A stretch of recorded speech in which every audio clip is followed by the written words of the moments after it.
Complete columns 2 and 3, we'll do that. What we're going to do though is we're going to find another rule. So far we did the product rule and then the quotient rule. That's just where we have the same bases and we either multiply the same bases or divide them. Now that produced two different operations that we use, and that's where we add the exponents or subtract them. So naturally, of course, we've got two other operations to cover. So on to these, we'll rewrite each of these as repeated multiplication. Then we'll write that in exponential form, and then we'll look at the shortcut. All right. So that's true, but let's look at the expansion and see why. So that's 3 to the power of 3, but we've got two of those, right? Now, based on the rule we just had from last time, this is a base of 3, and then what would we do with the exponents, Radical? Would add them, right? Not add them, but add them. All right.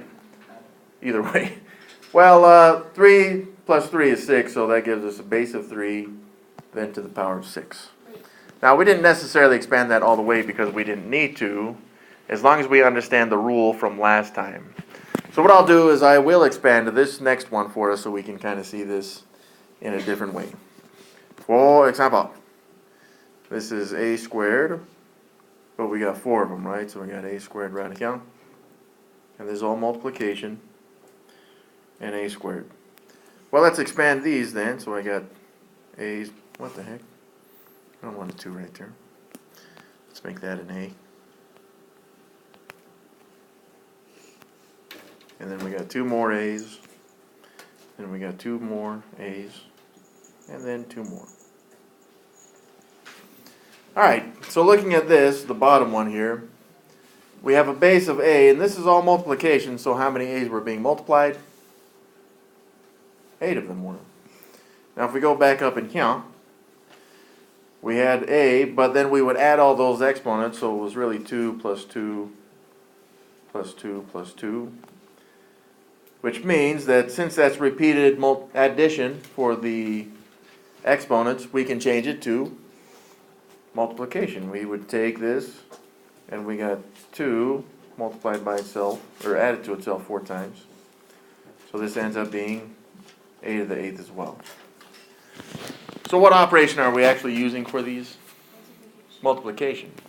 So this next one, for example, if we wanted to simplify these, we could look at it and say we got b to the power of 3 inside, then multiply the 2 and then the other 2. So 3 times 2 times 2, I got 12. So this only works with parentheses though, right? It's not that we see the different bases unless we expand them, or the same bases rather. It's that they're in parentheses and then it's being raised to another power. So that power causes us to have repeated addition, which we can just change to multiplication. So this next one, we have a base of x, right? But then what would we do with the exponents? Multiply them. So 4 times 10 times 5, that's a big number. X to the power of 200, very good. So yeah, it was too long to expand, so we did have to use the shortcut after all. But again, if it has parentheses like it does right here, we have to multiply the exponents. So part of the problem with this, though, is that we have not seen multiple bases inside of parentheses with an exponent outside there. But we'll look at some examples like that. All right, explain how to find the power of a power without expanding. So this one, we have a to the power of m to the power of p. So we have a base of a. What would we do with a to the power of m?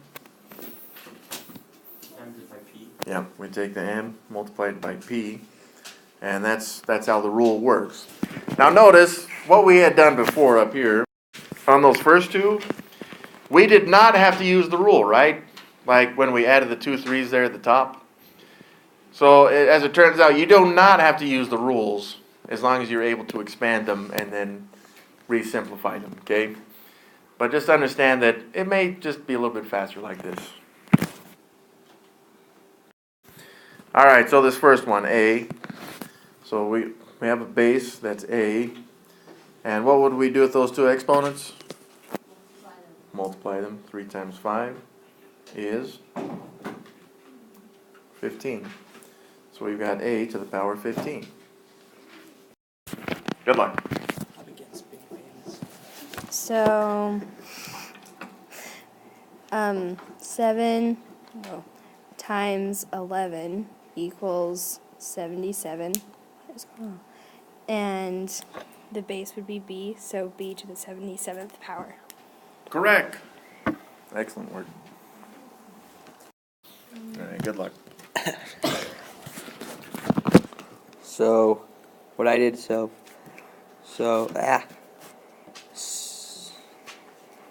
5 times 6 is 30, then 30, and then 30 times 7 is 210. That would be to the power of c. Correct. Excellent work. All right, so this one is actually very tricky because of that stinking negative. The question is, how many negatives there be? Now, yeah, inside the parentheses there's 1, right? Now, after we expand this, how many would we end up having on the homework? 2 negatives, which equals no negatives. 60, yeah. The powers? Yes, but the powers should tell us how many negatives there are. It's 2 negatives, but and then so which equals a positive, and then the positive. Well, hold on, though, hold on. So, inside this set of parentheses, inside that set of parentheses, we've only got the 1 negative, right? Okay, so now I have 10 of those, though. So I now have 10 negatives, and then multiply that by 3, I would have 30 negatives. 30 is even, so I know then that my answer is positive. Next, I've just got to figure out what the power of d is. Well, kind of like what Gavin did on that last one, right? 2 times 10 is 20. Then times the 3 is 60. So that's a positive d to the power of 60. We don't really need to show that it's positive, though, like this. If we had 2 negatives there, we'd have to have this d in parentheses like this. 3 Right is there. not If an that even. 2 was like a 5, it would still be a positive. That's Powers correct. would be different? Okay. That's correct. Explain the difference between x to the power of 2 to the power of 3 and x to the power of 2 times x to the power of 3. So many words. So the first equation is when you would multiply the exponents, and the second one is where you would add. That is correct. So this one, we would multiply the 2 exponents, so x to the power of 6. And this one, we would add them, 2 plus 3, x to the power of 5. And depending on the value of x, we could get something extremely different between those two. So we do have to be extremely careful.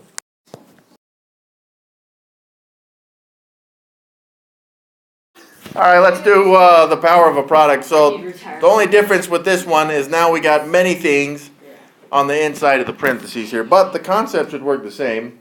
So let's look at these expanded, then we'll simplify them again, and then we'll see if we can find the rule. Okay, so All right, so on at these, let's look at these. We got a, b, but we're going to do it 4 times. It's multiplied by itself 4 times. Oh, I forgot that parentheses. Like at these. Now I'm just going to rearrange these so I've got my a's next to each other. And the only reason I can do this is because of the commutative property of multiplication. And so we can see right there we've got 4 a's and 4 b's that are being multiplied together. So that would be its simplified form. So what was the rule then? Well, see how this power of a is 1 and this power of b is 1? It's the same idea as what the last rule was, except for now we're going to take the 4 and multiply it by all of the exponents. 1 times 4 is 4, and b to the power of 1, 1 times 4 is 4. So we get the same thing either way. So yeah, that's all it's saying is for the exponents on the outside of the parentheses, we're going to multiply by all the exponents on the inside of set of that parentheses. Okay? That's what you do in this parentheses. Just multiply. It's pretty sweet, right? All right, so this next one, we'll expand it on this one, and then we'll just take a look, and then hopefully we'll just be able to use the rule.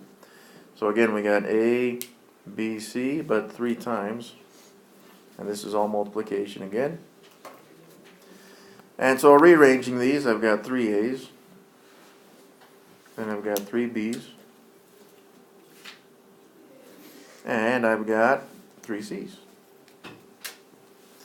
So I've really got a to the power of 3, b to the power of 3, and c to the power of 3. So again, looking back at the rule then, if we look at the powers of a, b, and c, they're all 1 on the inside of the parentheses. So we got 1 times 3 is 3, 1 times 3 is 3, and 1 times 3 is 3. That's the same thing either way, just we did them differently. So if expanding it again helps you, then do it. Just sometimes it may take a lot of expansion in order to simplify that, which is why the rules come in kind of handy. So what about this next one? We've got 2 bases. We've got a and we've got b. Now a had a power of 2, right? And then we got a 3 on the outside of the parentheses here, so we're going to multiply the 2 by the 3. B had a power of 1, right here, and we're going to multiply that by the 3 as well. You guys remember distribution? That's kind of what this is, right? I can distribute the 3 to the 1 and the 2, and that's multiplication right there. So I end up with a to the power of 6, b to the power of 3.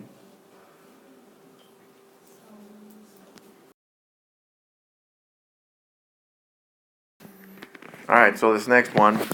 So it may be helpful just to identify each of the exponents that are not shown. They're just going to be phantom ones. So right here, I've got a 4, an x, and a y. 4 is to the power of 1, x to the power of 1, y to the power of 2. But we're going to multiply it by this 4 right here, because we're going to distribute it into the exponents. So distribution is multiplication. So we'll multiply these all by 4. So we got 4, x, and a y. But now we got exponents of 4, 4, and 8. And that's it. Well, does someone want to do this one? Yes. Alright, thank you. Yay. How do I zoom out? A tiny bit. Or move? You will what? How do I move without drawing? Was it too small? Yeah. So you have to, since this is too long to expand, as it says right there, you just, since it's to the power of 4, you, just, right, you just multiply these each 4 times.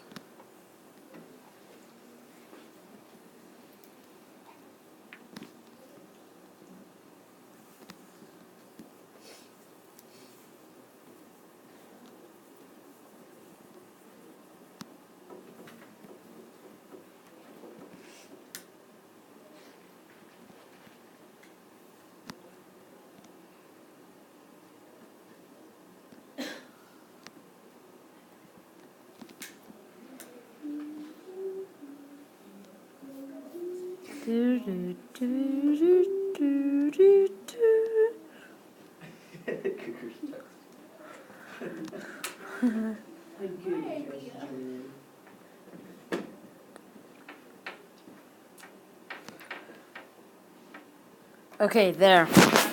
So, and then you pretty much just multiply each of the numbers that you have by 4.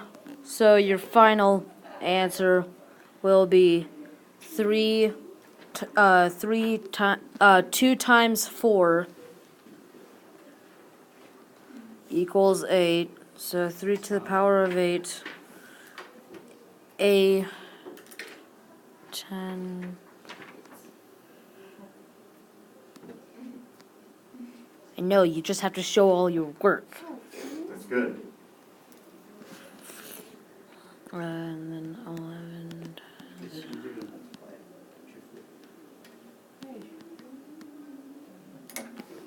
like 4 different sounds right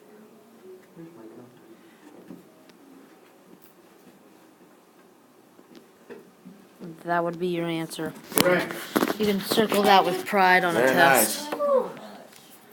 All right, let's go ahead and explain how the power of a product rule is without expanding. All right, that's one way to say it. So we're just multiplying all the exponents on the inside of the parentheses by the parentheses exponent. All right, so what's the algebraic rule then? So like this one, if I have a and b, that's a and b then to the power of what? M for both of them. Very good. Now you could have put 1 times m, but again, we can make that a phantom 1 as well.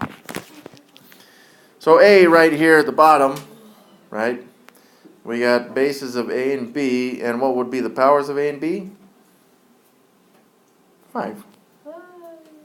Because each of these is 1. 1 times 5 is 5 for both. Good luck. Okay.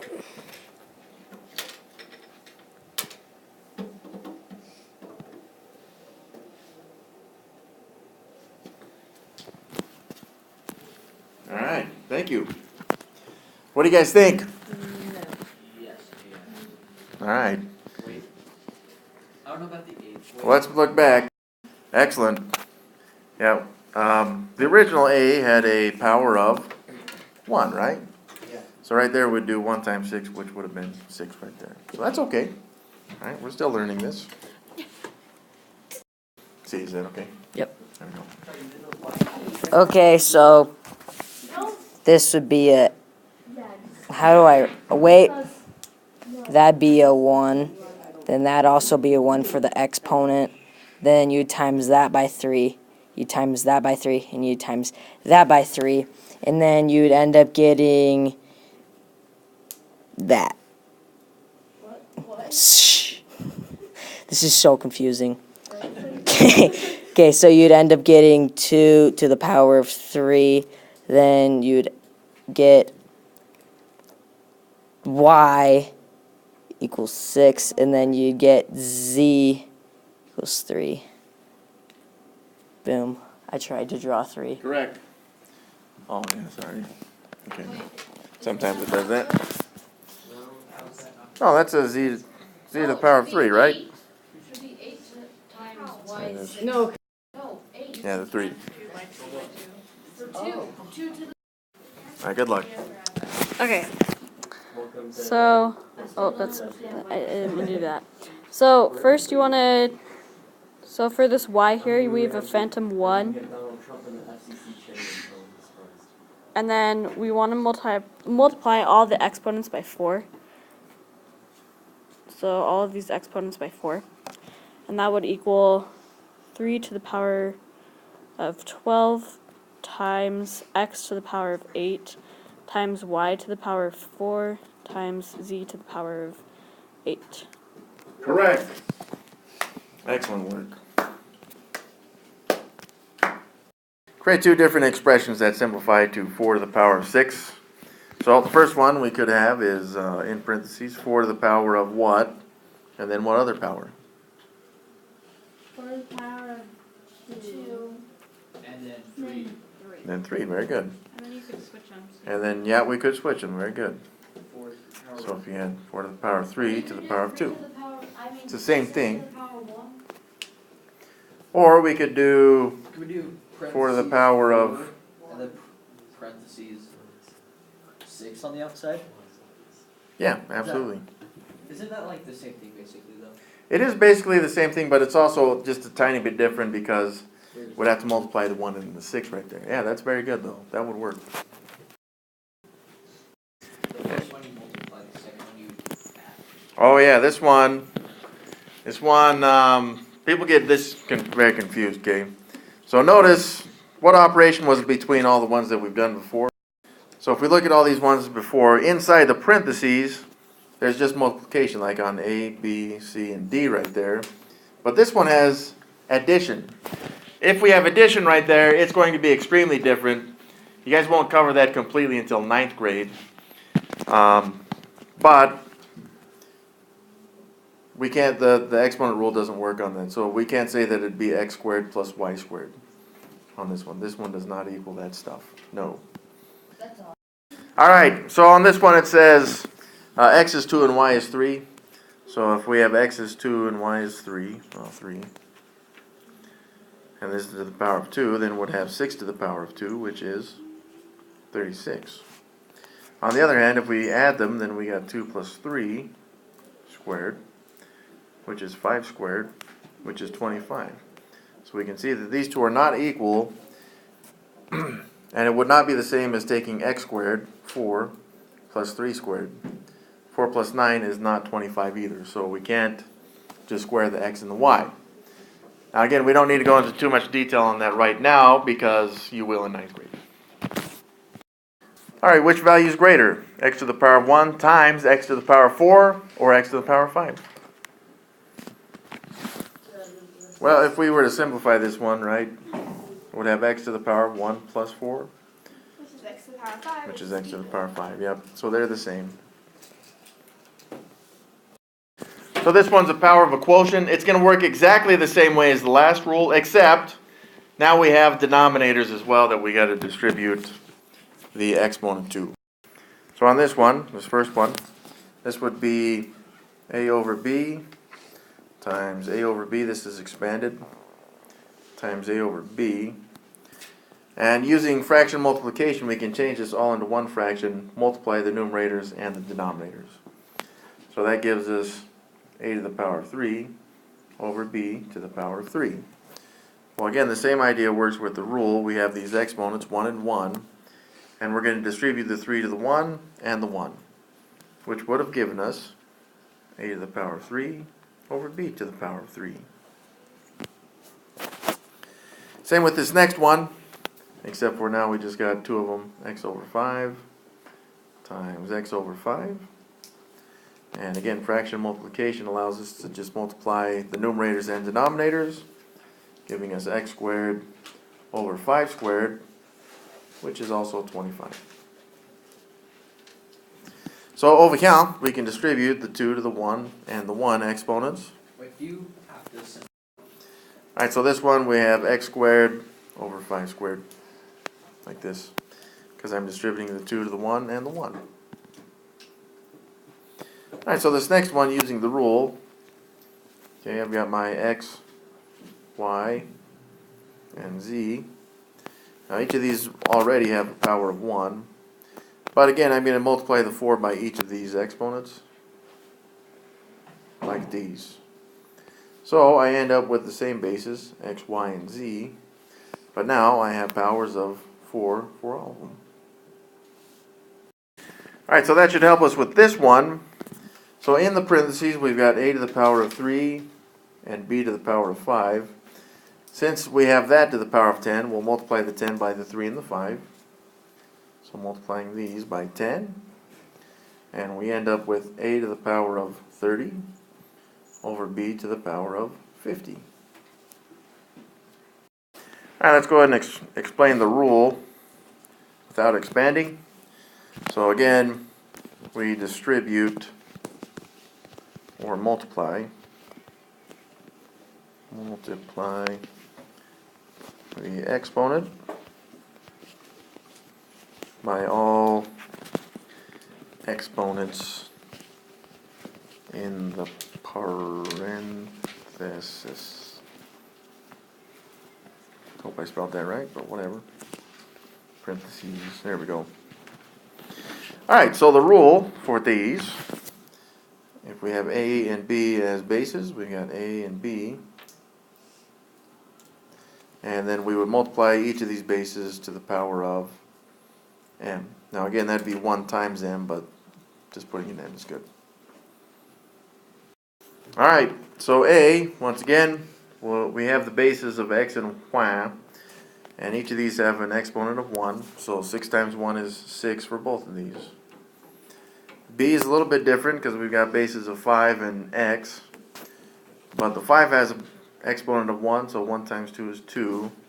X has a power of 4, and then that's to the power of 2, so 4 times 2 is 8. So A, B, C, D, this is D.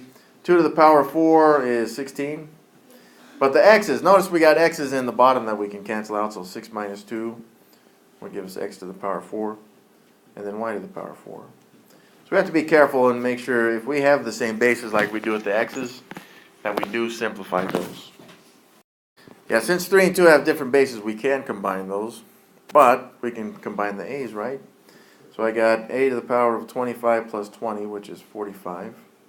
Now again, I'm looking at this as separate problems, and then the a just with the a's.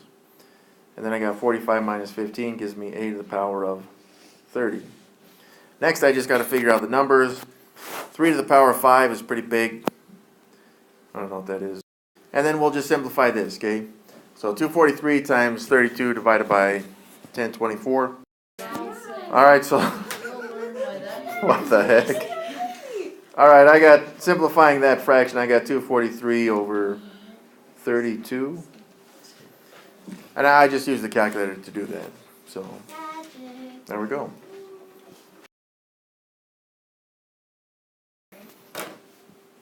Yep. Alright, so there is the whole last sheet there.